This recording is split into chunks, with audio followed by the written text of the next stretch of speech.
tonight, it is the moment you've all been waiting for. Well, aside from the fact that the patch had started with a new story, but one thing we had been planning on doing after accomplishing a lot was coming back here to Razat Han, because tonight we get to do Endwalker's answer to the bonus quest of Shadowbringers' Cardinal Virtues.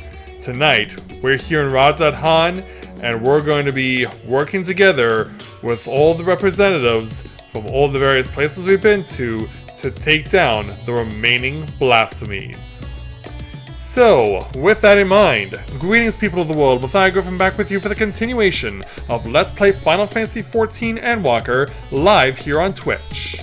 So, with Rika all dressed to meet up and speak with the various representatives, let's go ahead and be on our way. Because Shirabat, the young lady who brought us the first notoriety of information when it came to the Blasphemies, had brought us together with everyone that we've met in these delegations from the various cities of Eorzea, as well as Ishgard, as well as Ul'dah, or Alamigo, and even Doma. And now we get to the point where we get to speak with Shirabat again, because there is some unfinished business to tend to, and it'll be the primary focus of tonight's stream. So, let's go ahead and speak with Shirabat to take on our first quest for the bonus quest of the jobs for Endwalker, entitled Bitter Snow. The glint in Shirabat's eyes suggests she was hoping you might pass through. Well, it's a fantastic Rika. All around good egg and champion of, well, the whole world, I suppose. That's right. Word travels fast, my friend. We've heard all about your exploits defeating the Blasphemies that plague the good people of Eorzea and Doma. Sadly, there are other fell beasts that yet Wolf has slain, but fear not. Our efforts to bring them low proceed apace, and we've had naught but glad tidings from our allies. That's good to hear. In fact, we but recently received word from the resistance forces in Eorzea that a blasphemy was slain, thanks in no small part to Lord Hien's timely assistance. Well, that was quite a bit of a distance for him to travel. Perhaps the most surprising report came from Wurlitz, where soldiers led by the infamous Black Wolf fought alongside Alamigan troops for yet another hard-earned victory. And that, of course, is a great surprise in of itself, and definitely a welcome one. Reports from Garlemald, however, suggest another blasphemy threat lurks in the snows, and we received a petition for assistance. Yeah, we know that they were still dealing with blasphemies when we last left Garlean territory. So yeah, they're still around. Strange, don't you think? When the effects of the final days began to spread in earnest, we encountered many great monsters in Garlemald, but never a blasphemy. And to make matters worse, they say the Garleans who choose to remain and rebuild have begun transforming into yet more hideous creatures. From what I understand, it was you and your comrades who brought an end to the source of the final days, is that right? It absolutely was. Even so, it would appear its effects will linger a while longer. Until this malevolent influence on Akasha subsides, I dare say this won't be the last time we hear of such sightings. As for the blasphemy, we have reason to believe it is a great deal stronger than any we've faced thus far. Your strength and experience would prove quite valuable, if you're willing to help, of course. Yeah, that's why I'm here. Or, is the Ilseborg contingent not equipped to handle this threat? Is any contingent ever equipped to handle any threat in this game? Let's be honest. The Warrior of Light trumps all. Of course I'll help. Truly? Our contacts in Charlene will be thrilled to hear it. Though they did not explicitly request your presence, it was clear from the first that they were hoping for it. Though, if I may be frank, I was not expecting Charlene of all places to be so concerned with the present state of Garlemald, or with their strict policies on non-intervention. Perhaps we'll find out the reason before this is all over. Well, considering what happened over in Garlemald, yeah.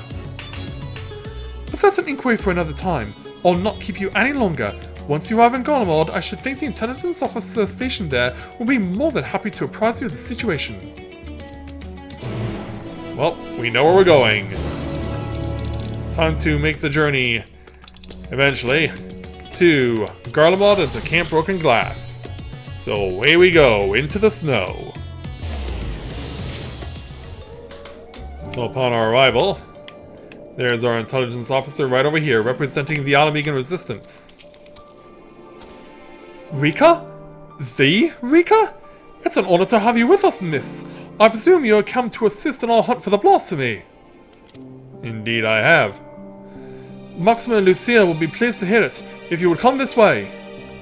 Of course.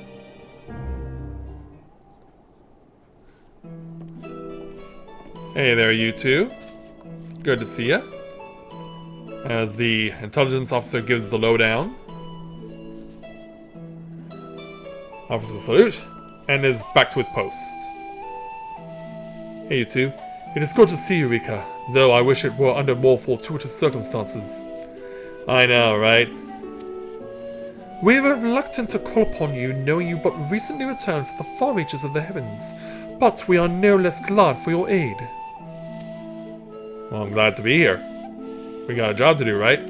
Now then, I believe it best if the man who first discovered this blasphemy explained the situation.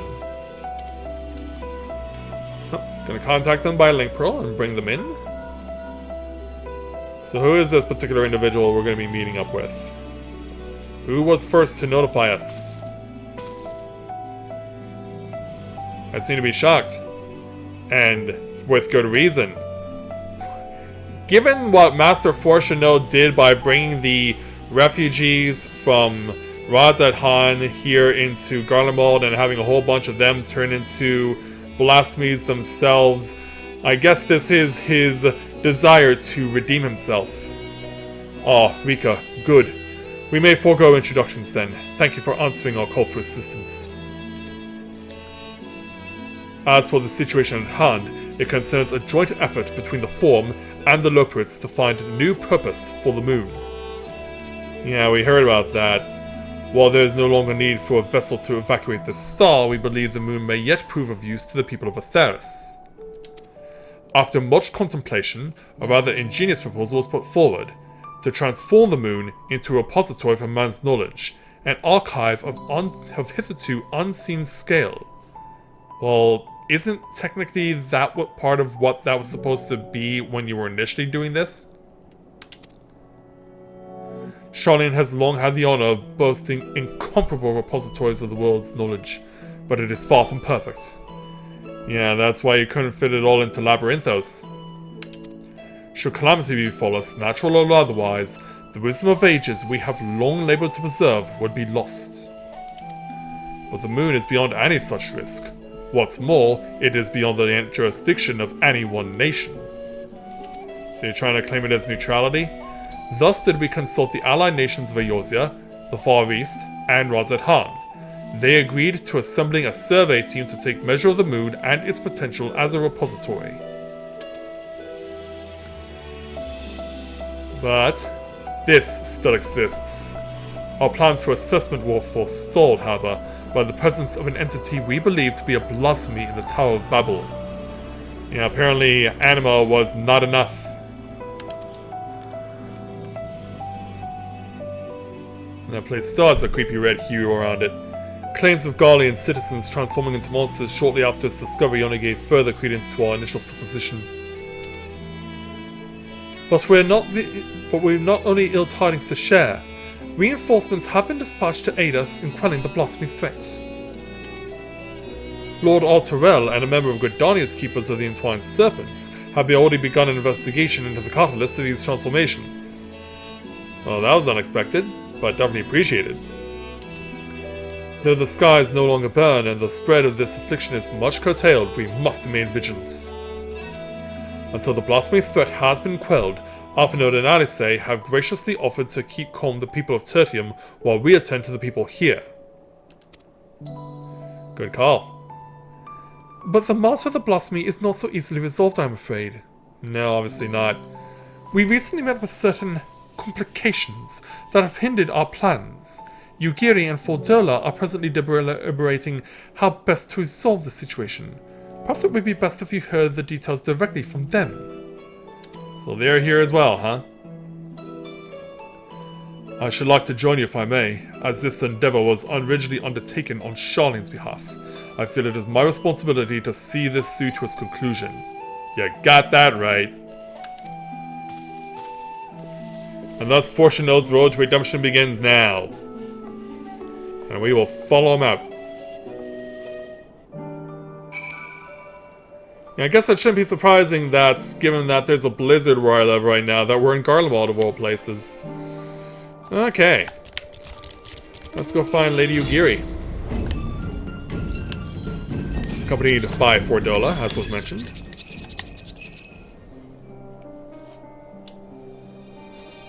And here comes Fortuno.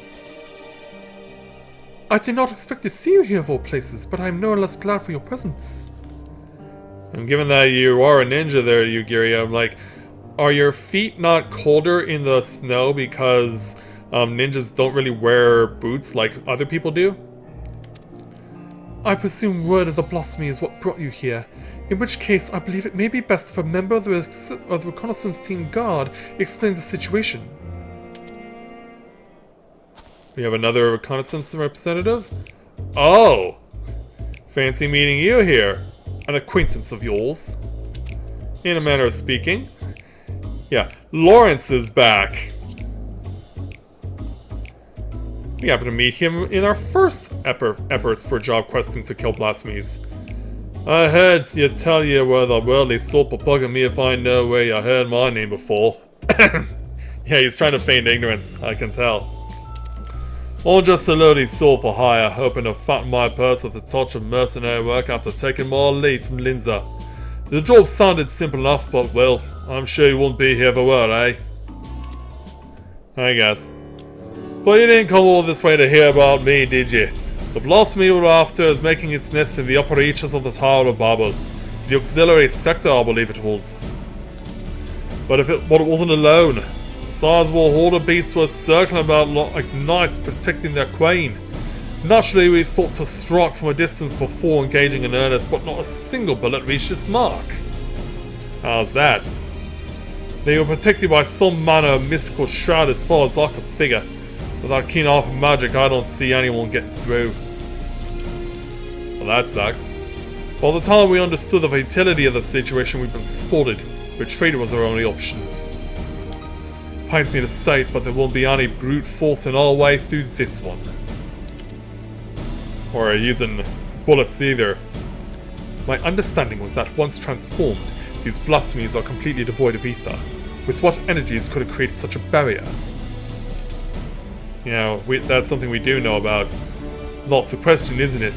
My first thought was some heretofore unknown technique for conjuring shields.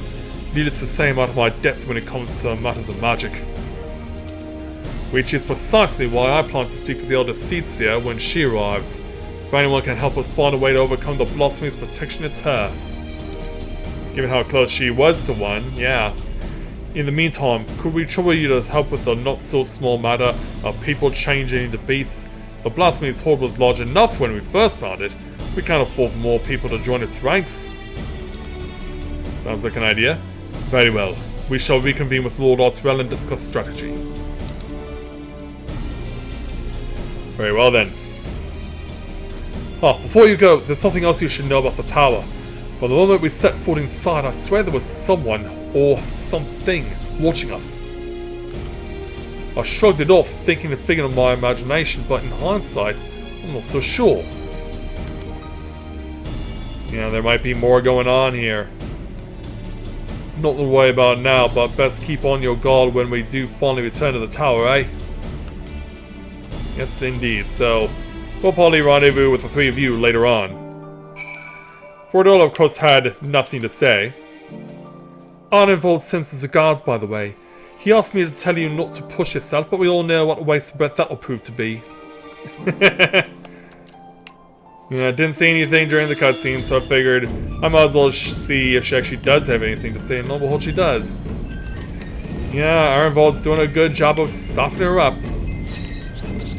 And so, as was mentioned before, Arturel is here, as is the Elder Seedseer's bodyguard.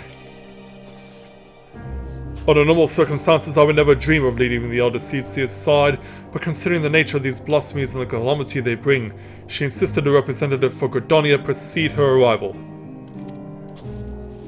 And so, Arturel, the conclusion belongs to you. Ah, Rika, 'tis good to have you with us, my friend. Indeed, the road before us is not an easy one, and a woman of your talents will prove invaluable to our efforts. We but recently returned from a reconnaissance wherein we made a few rather surprising discoveries. First and foremost, we are pleased to discover that no one residing within Camp Broken Glass or Tertium have turned, no doubt thanks to the concerted efforts of Maxima, Alphanode, and Alice. However, we have reason to believe that those who did turn all hail from Locus Amonis. What makes you say that? You mean Corvos, the Guardian's ancestral home? The very same. When the ill effects of the final days began to manifest there, a number of Guardian refugees from the region sought sanctuary in Golemold. Yeah, from one bad place to another. But the capital was already in ruins when they arrived. They were offered asylum, but many refused and instead chose to fend for themselves on the outskirts of the city. Guess we gotta go find them. We have a mind to go and speak with them directly if you would care to join us. Perhaps together we can learn of what their recent circumstance has triggered such terrible change among their people. Is it that bad? We'll find out after taking 2069 gil. Then proceeding to speak with Arturel again, as we move on to our next quest here in the bonus quest for Endwalker entitled Frozen Hope. Arturel is eager to begin his inquiry. Time being of the essence, I believe it prudent we split into two groups and cover as much ground as we may, as quickly as possible. If you and Master Fortuner would inquire after the people at Victor's Spoils, the two of us shall see what we may learn at Liminal Station 4. When you have finished, pray meet us there. Alright. And we'll see the two of you there in due time. And so away they go. Victor's Spoils is to the east of here, yes? Let us be off. Alright then. We'll rendezvous with you there. Just take care not to get attacked. Yeah, we've been to Victor's Spoils before, in fact. You might remember this is where we had a sisterly tragedy take place during the main story because the Guardians were still too scared of us and still too spiteful of us to acknowledge the fact that we were trying to save them from the dangers that were going on in the Tower of Babel. So, we gotta go back there and we're gonna see if anyone is still residing there. It's been quite a while since we've last checked up on them, so we're about to find out what we are going to find, Fortuno and I. He's definitely taking his road to redemption quite literally as we arrive on the outskirts of Victor's Spoils. That they should choose to reside here in the cold, I can presume they will not be amenable to conversation. Even so, we must not be deterred. Come.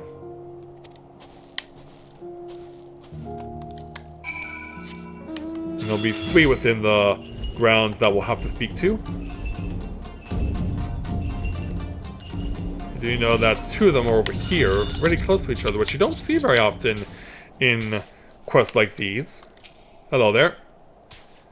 Talk? What is there to talk about? We've no home, no future, nothing. This doom spells the end for us all. Hopefully it's not you who turns first. Meanwhile, this sullen refugee over here. Come to hear our grievances, all of you. We've more than you have time to hear them, I'm sure. We've lost not 1 but 2 homes. Our loved ones, our livelihood, there's nothing left. I served my time with the military eye. For what?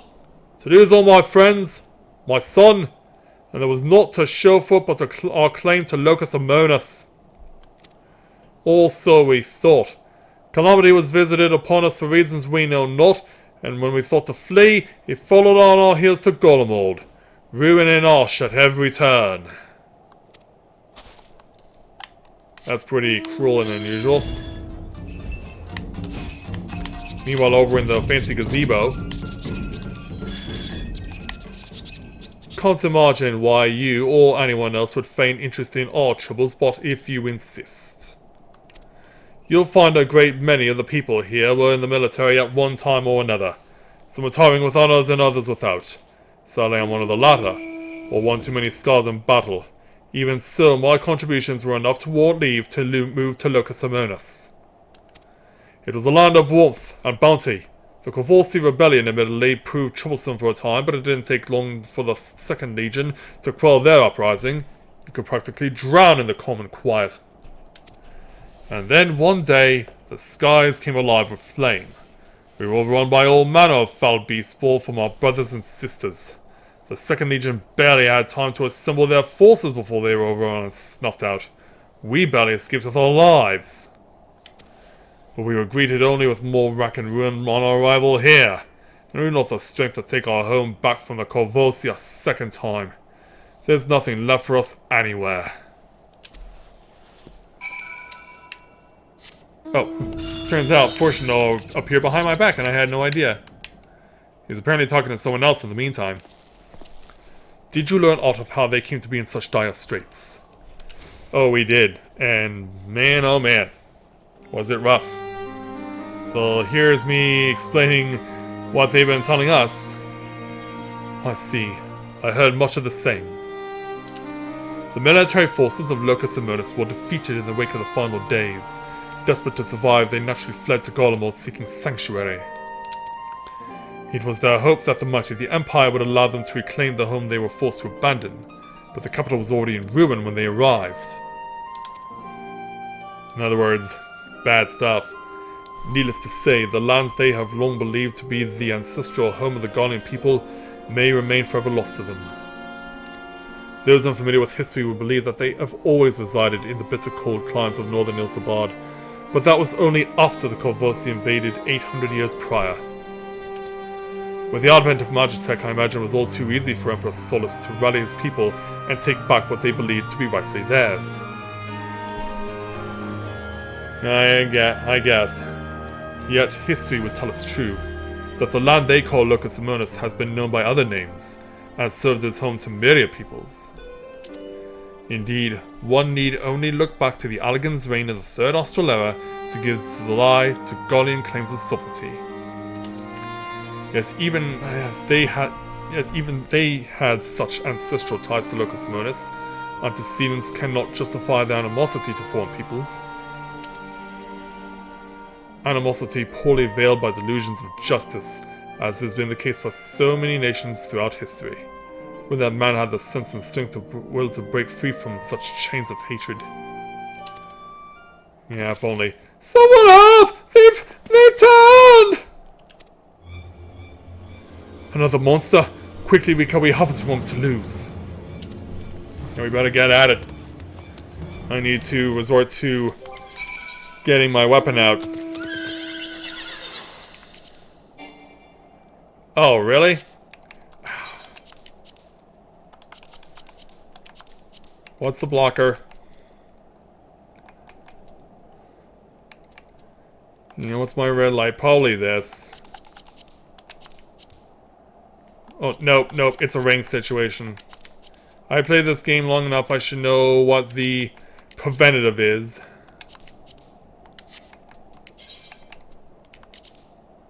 Yeah, it's always the rings.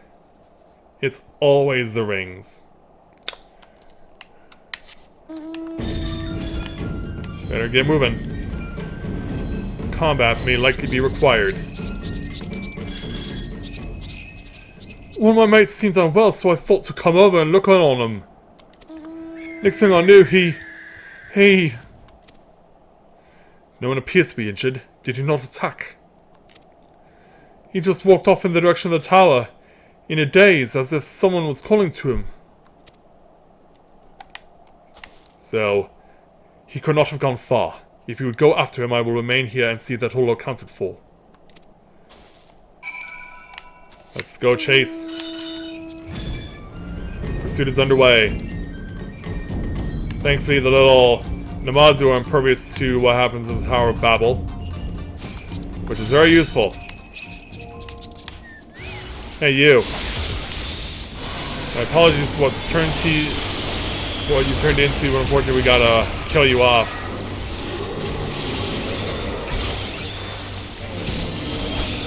So we'll go ahead and throw in a few whacks.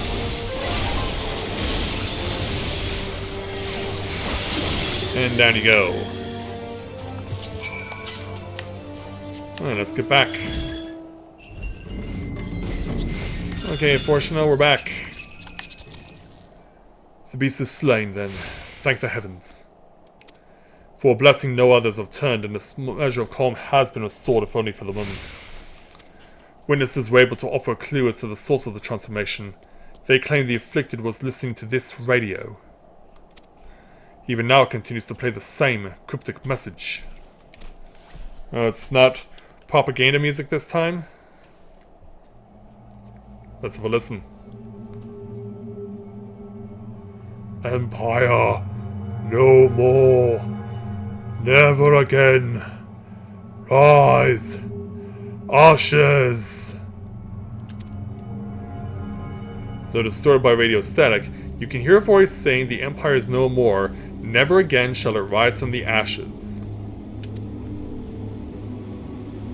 But how is this possible? There are no facilities left standing that could possibly deliver such a broadcast. So what do? Animal was capable of sending such a message. Yeah, he was. Let me explain. Be that as it may, Anima is no more, the Tower of Babel has fallen into disrepair. By your hand, unless. Which begs the question, who or perhaps what could be behind this? We'll find out, won't we? Rika, Master Fortuno, a moment if you would. Hey there, Azrael. And you come not only with the Keeper from the Entwined Serpents, but 2 heads of state. Shortly after we finished our inquiry at Liminal Station 4, Lord Emmerich and Admiral Whirlweb arrived and requested an audience. Hi there, you two. Apologies for our late arrival.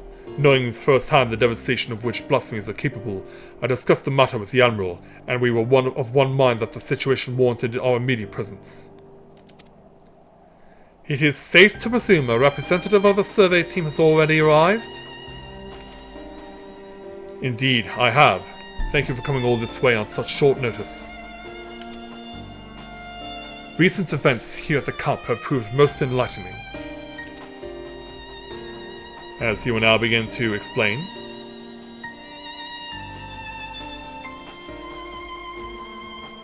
And so, sometime later... And this is the aforementioned radio. And, yeah, it's repeating the same message. A harsh reminder of their misfortune, sufficient to push some wayward few over the edge, it would seem. Yet there still remains the question of who is sending this message and from where. Glory, everlasting, Garlemald.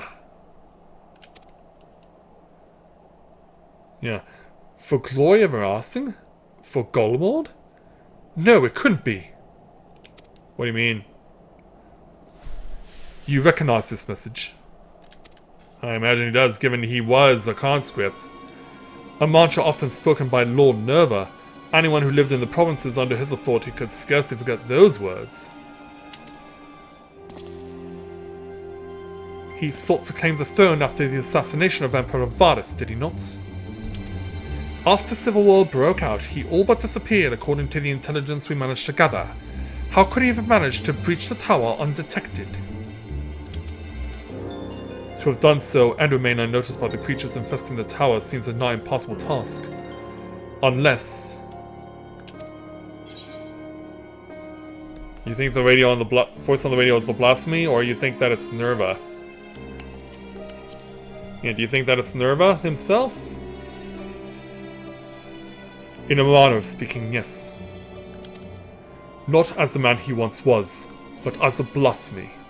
Robbed of the throne and forced to watch the empire he longed to command crumble before his very eyes. If such loss did not drive him to the same fate as Quintus, the despair he felt no doubt overcame and turned him. Yikes. Nerva's delusions of grandeur aside, the Guardians' plight sounds not unlike the Sahagin, desperate to preserve their spawning grounds. Indeed, though unscrupulous by any measure, the Guardians found solidarity in their ideology, as did the people of Ishgard in the Church. Adrift without home or purpose, it is all too easy for despair to take hold.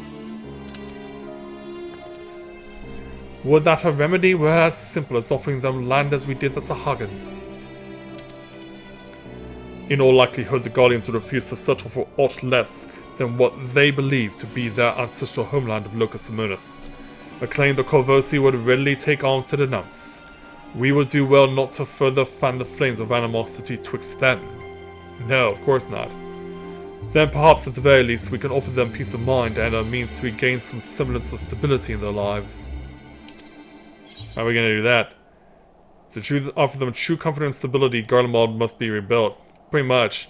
And because there's no other options. By no means an easy solution, but perhaps the only one worthy of pursuit. Of course, this new Garlemald will remain a sovereign nation, free from the oversight of others.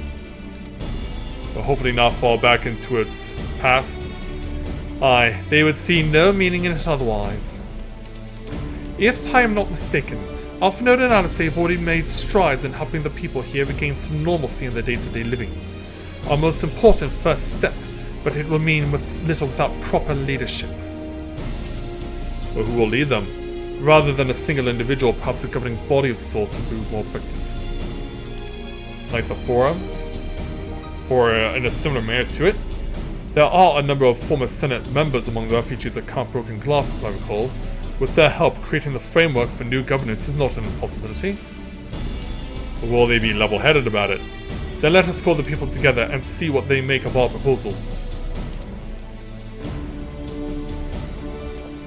So we gotta run all the way back to Broken Glass then, huh?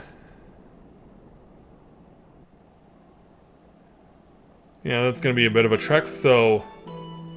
Well, we're not leaving the gazebo area just yet. Yeah, there are still people around here at Victor's Spoils. So we gotta let them know what we would like to have them accomplish, hopefully. The final days has taken much from you all. I can but imagine the pain you feel in the face of such immeasurable loss. And though the final days has been averted, its effects yet linger and a blasphemy has been born of your suffering. Decisive action must be taken before further harm is wrought upon you. And so, to overcome such adversity is too great a task for any one person, but as a people united, there may yet be hope for the morrow. While it is not our place to decide how you will move forward, we would offer a small measure of guidance. If you'll allow it. We were told a number of former members of your Senate yet remain among you. Would you be amenable to an interim government led by these individuals until such time as Garlemald can be rebuilt?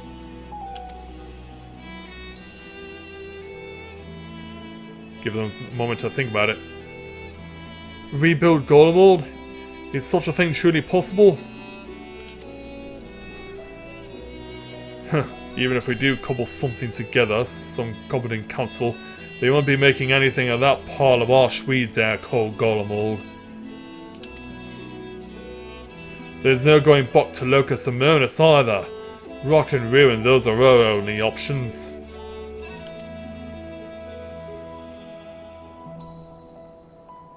We can have him come with us if we want. I realize to rebuild Garlemald is a seemingly impossible task, but you needn't undertake it alone. So what do? My children are working with members of the First Legion as we speak to begin an organized relief effort. And there are others from the provinces no doubt willing to lend their expertise. You need but ask, not as would-be conquerors, but as brothers and sisters of the Star, and others will heed your call. If you should still see no merit in the rebuilding of Garlemald, then I would instead offer you residency as in Sharlayan. I promise you will be welcomed with open arms. Well, that's quickly shot down. Sharlayan? So now you expect us to go and lick boots in some country we've never even heard of? What do you mean you've never heard of it? In your all-conquering pursuit of the world, you've never heard of Charlian? Yeah, even Fortuna was shocked by this. My apologies if I appeared overly forward in my proposition. Considering our strict policies on non-intervention until but recently, it is not surprising that you are unfamiliar with my homeland. And so, what do? It is an island nation to the north, home to myriad peoples, which is why I believe it would not prove difficult to accommodate you and yours. To be clear, you will not be migrating Charlian to live in servitude. You have my word that each and every one of you would be guaranteed citizenship upon entry. And why exactly would you go to such lengths for us? For the conquerors you barely know? Yeah. Jeez, they're just shooting them down so easily. Also, hey Bubba, welcome to the stream, glad to have you with us. Charlian was long aware of the coming doom that would be the final days, and so we were preparing to evacuate the star, taking as many people and resources as our stores would allow. Initially, it was our intent to save the people of Garlemald as well, but we had not forgotten your transgressions invading Al Amigo, your rejection of entreaties for peace. After a great deal of deliberation, it was decided that we would forego an invitation to Garlemald, a determination made with great trepidation. Yeah, I'm better glad to hear that. We had convinced ourselves it was ultimately for the greater good, though I can think of at least one individual who would continue to protest. Yeah, Ishtola. To ignore the plight of those one might conceivably save is not wisdom, it is indolence. And now you embrace the mantra too. As we just look at him. Sage counsel I brazenly cast aside when confronted with the final days in earnest. But Rika here, and his companions... Apparently I'm a guy now in Fortuno's eyes. But Rika here and her companions refused to forsake those who were otherwise unwilling to save. With great risk to themselves, they achieved the impossible and opened my eyes to the hour of the form's decision.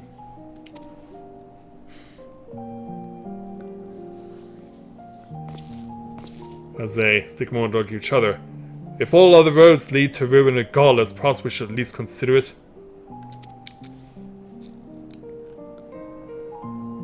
It doesn't hurt to try, right? Well, I guess we're getting somewhere with them. Then it would be my pleasure to invite you all to Camp Broken Glass, where you shall have warm food and beds both.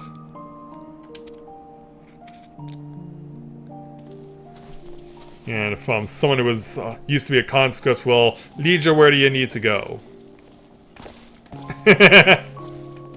Yeah, pretty much there, Bubba. Yeah, he knows that this Mikote's true hair color is blue. Admiral Mulweb and I shall speak with Maxima and the others and consider how best to assist the Guardians moving forward. Should we broach the subject of the Blasphemy, however, we will not hesitate to call upon you. Thanks.